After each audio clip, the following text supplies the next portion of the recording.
Guys, in this video, I wanted to take some time to actually show you a little bit of LCT programming and how you can use it to pull data out of your various points. What you see here are some points that I have set up. I've got some pulse meters here reading electrical consumption, and I need to write these into an analog value for other uses, and that's what we're going to do in this video. So basically what I'm going to do is I'm going to put this LCT programming inside the folder where I've got all of these meter points, and that way I can have everything together, have it organized. And you can see I've got my points set up. I've even got my trends added. And if you are working with your energy dashboard, I've got some other videos on that. Go over and check that out. There's some specific things you need to remember when setting these up. But for now, we're going to dive right in and start with the LCT programming. So I've got the folder highlighted, and I'm going to go up here up top and press the plus button. And when I do that, it's going to give me my pop-up window to where I can select the type of object that I want to add. So I'm going to select object. The object type for this is going to be program, or for some of you guys who have been around for a while, control system.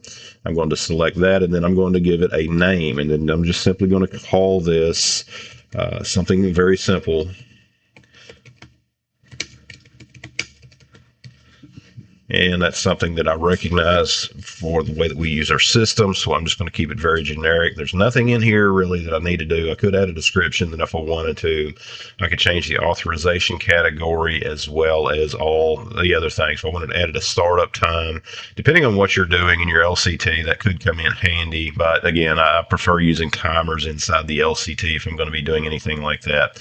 So now we're going to just select create, and it's going to create the LCT block for me inside this folder.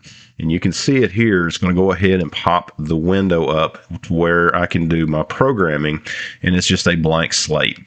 That's all it is. These are our tools over here on the right hand side. As you can see, I can zoom in and out. The hand is basically for moving around. But what I need to do basically is I need to hit the edit button, which is the big pencil up top. And the first thing that I'm going to do is I'm going to grab some output references. And these are going to be the analog values that I had created. So I'm just going to click and drag. And when I drag this out into my work panel, you can see that it pops up this panel here to where I can drill down in my network to find the particular points that I'm wanting to pull in as an output reference. So I'm going to drill down to my engine. I'm going to find my folder, and this is why it's important to keep everything organized. These are the outputs that I want. These are those values that I want to add in. So I'm just going to click that first one. I'm going to go down to the bottom one. I'm going to press my shift key, and this is where multi-selecting is very useful. And then I'm going to click the bottom one, and you can see here that it has grabbed all of those. And I am simply going to hit OK. And what that's going to do is it's actually going to pull each of those points into the panel. And it's going to take it just a minute depending on your system. This is an older NCE, so it's a bit slower. But it will populate everything that you just selected into the LCT window here. You can see here it has popped them up. All four of them are highlighted together. And we're going to leave them, or I should say all six. And we're going to leave them just like they are. And now I'm going to get the inputs. This is what's going to be writing to them. I'm simply going to select the input reference. I am going to drop it into my panel. And again, my window pops up here, letting me drill down to the points that I need. I simply drill down into my system. I think I overshot that one just a little bit. We'll scroll back up. Drill down to the metering folder. Here are the 3 meters that I have set up. Again, I'm going to select the first one, and then I'm going to go to the bottom one, press my shift key, and I'm going to click on it, and it's going to select all of those for me. It's going to default the attribute to present value for these, and that's no big deal. We can change them in a moment. We're going to need to jump into that here when we do. I'm going to press the OK button. It's going to take it another minute or so, or just however long, just a few seconds usually. Again, it depends on the network engine, depends on the processing power of the network engine. And here we are. These are those meter points that we have within our system. In fact, I'm just going to grab these all, and I'm just going to move them a little closer to where we can have both in our window and work on them at the same time. This comes in as the present value for that meter. Basically, what it's going to do is going to display the kilowatts that is being used, or at least these particular meters are. And I want to write that into the demand of this. So for the first one, I'm simply going to hit the button here. You can see the little cross. You can see where I'm highlighted right here where it says output. I want to click on that. And then I'm just going to hold and I'm going to drag until I get over to where the input is on that output. And I'm going to hover right over it and I'm going to release. It's going to give me this pop-up window to where I can write this at whatever priority level that I need. For us, and this is just a bit of housekeeping and troubleshooting, I typically always write at an application or a priority level of 12 within LCT. That way, and this goes back to prior to MUI. The reason that I would do that is because when I would go through trying to do troubleshooting, I could use basically the priority array and see what's coming in to what is controlling something. Basically, if I seen something that said a priority of 12, I knew that it was coming from an LCT logic, but the involvement feature that's in MUI now, kind of makes that a little bit simpler. So that's very handy. So now I'm just going to scroll, bring it up, just because I like keeping things a little bit neater.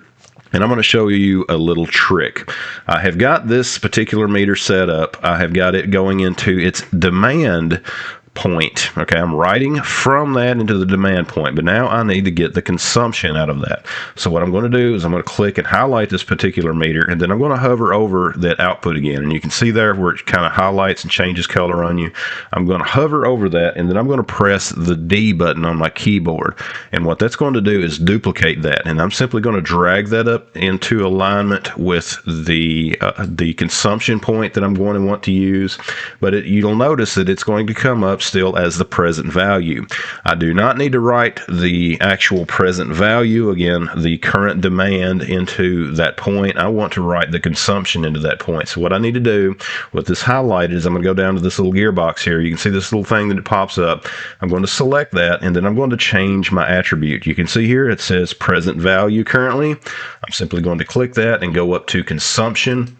Once I select consumption, you can see that it changed it as far as its attribute. That's the point that I want to pull out of that particular meter object. That is the information, the data. And again, I will simply click here, and I'm going to drag over and then write that into that output, into that analog value. Again, selecting that as a priority level of 12, and then I'm going to select OK. Now you can see here I do have these others, and I'm just going to go ahead and give myself some room and drag these down to where they're going to be. I can see here I've got them lined up, and again, you want to make sure for data accuracy that you're getting this into the exact right spot. And I'm going to pull that over, again selecting priority of 12, and I'm just going to move a little bit faster on these guys just so I can get them done and have it in our system, because this is just one step that I've got to do. Again, I'm going to hover over the lower part. You got to make sure you select it first. And then I'm going to hover over the output, press my D button. It pops up in duplicate, bring it up into position. And then I'm going to select the gear little icon, and then I'm going to select consumption. Once I do that, it changes my attribute, and then write that into that analog value, just like that. And of course, I select application, and then I'm going to keep going. Select the bottom one. If you don't select that, basically, if you have another one selected, it will actually duplicate whatever you selected last. So that's just a little bit of housekeeping for you there. We're going to duplicate that. I'm going to grab this, pull it up into position, hit that gear button again, select consumption, and it will change the attribute, and now drag it over to my output, my analog value, and then I'm going to hit OK, and then I'm going to press the save button down here on the bottom right. And when I press that, all of that data, those outputs from that meter, it's going to write all of those values into those analog values, those points that are internal in this. And this is a very useful way of being able to pull data out of a lot of your meter points, meter objects, and things like that. A lot of your logic blocks do have much more data internal to them.